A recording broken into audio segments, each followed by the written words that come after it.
Madam President, I rise in opposition to the renomination of Mr. Ajit Pai to the Federal Communications Commission. Mr. Pai, both as FCC Commissioner and now as Chairman, has not been a vigorous watchdog for free speech. He has not put the people's right to information first. In fact, he has put corporate interests first. And he has opposed policies outright that ensure underserved communities have access to essential technology. I strongly oppose his renomination to the Commission.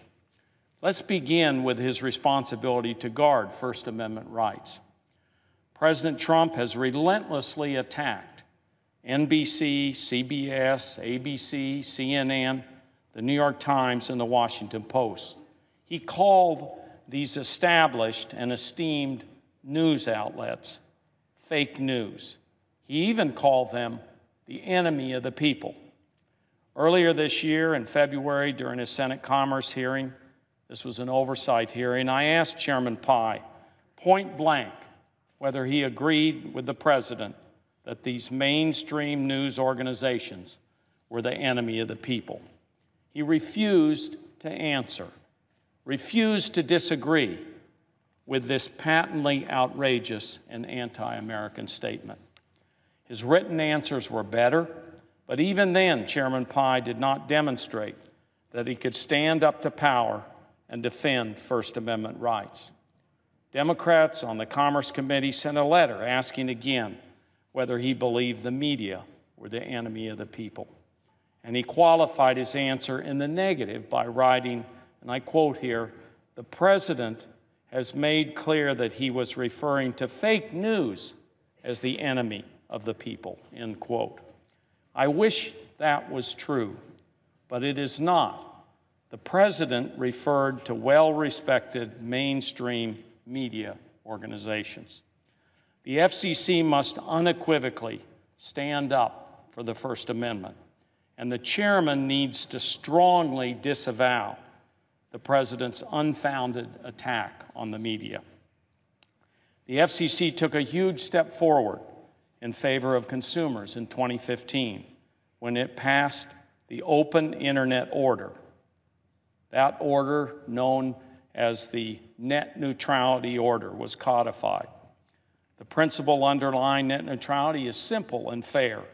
It means that Internet service providers must treat all Internet traffic equally. They cannot block access to particular websites, apps, or services. They can't give fast lanes or special treatment to websites or apps that pay more or are favored by some companies' executives. Consumers benefit because Internet service providers can't pick winners and losers on the online marketplace for services and ideas. Those are the words of President Obama. Our democracy benefits because the Internet lowers the barriers to communication, but not if the massive companies that control infrastructure can erect new ones. As a commissioner, Mr. Pai voted against that pro-consumer measure. And as Trump's chairman, he has now moved to dismantle it. The American people are outraged with the chairman's move to undo net neutrality. The commission has received a record 22 million comments in that regulatory proceeding. So who is against net neutrality? The mega providers like Comcast and Verizon, Chairman Pai's old employer. Who can benefit financially from giving advantage to selected websites?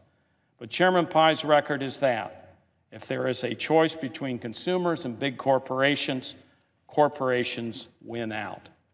Let's look at what the chairman did recently to allow the biggest broadcast company in America to become even bigger. Congress has put into law a limit on the market share that ultra-high frequency, or UHF stations, can own. That limit is 39%. The commission had considered that Sinclair Broadcast Group, the largest broadcast company, which holds 38% market share, But Sinclair wants to expand its reach and merge with another big company, Tribune Media. The $3.9 billion deal would give Sinclair control over 200 more local television stations and expand its market to 72% of the television-owning household. Here's a chart that shows how expansive Sinclair's proposed takeover would be. You can see here the current markets, and you can see down below the proportional footprint. Traditionally, the FCC has interpreted its rules to prohibit Sinclair from making that deal. But Chairman Pai authored an order in April reinterpreting FCC policy to allow Sinclair to grab almost 3/4 of the market. And Sinclair happens to be well known for its friendly coverage of President Trump. So it even requires local broadcasters' outlets to regularly carry national commentary from a former Trump campaign and White House media surrogate. And its executives have been complimentary of Chairman Pai personally. Congress intended for there to be a multiplicity and diversity of voices and opinions on the airwaves. Congress explicitly wants to prevent one media organization from having an outsized influence over the nation. Madam President, I have strong reservations about Chairman Pai's leadership and values. Free speech, media ownership rules, and net neutrality are essential to a healthy democracy, and the chairman is equivocating or moving backward on all fronts. For these reasons, I oppose this nomination.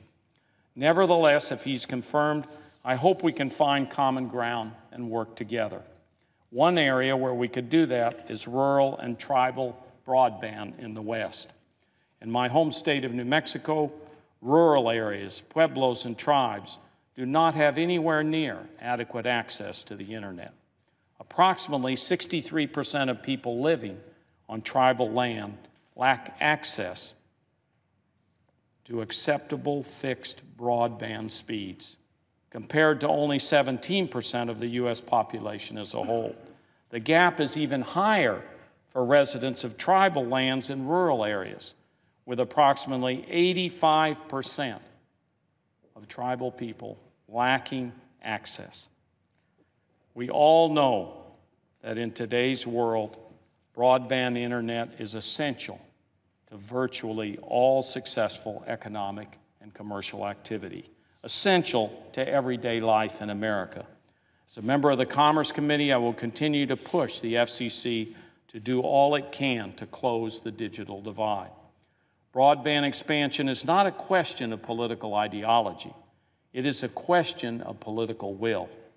The government, the federal government, played a big role in expanding electricity and telephone service to every American. We as a country made major investments. We must do the same for rural broadband. Senate Democrats have made a number of concrete proposals recently. I hope that we can work with our Republican colleagues on these. I urge Chairman Pai to take them seriously. Mr. President, Madam President, members of the Commission must be 100% committed to principles of free speech and to protecting consumers and to the underserved. Mr. Pai's record does not give me sufficient confidence that he shares that commitment, and therefore I urge all of my colleagues to reject his nomination.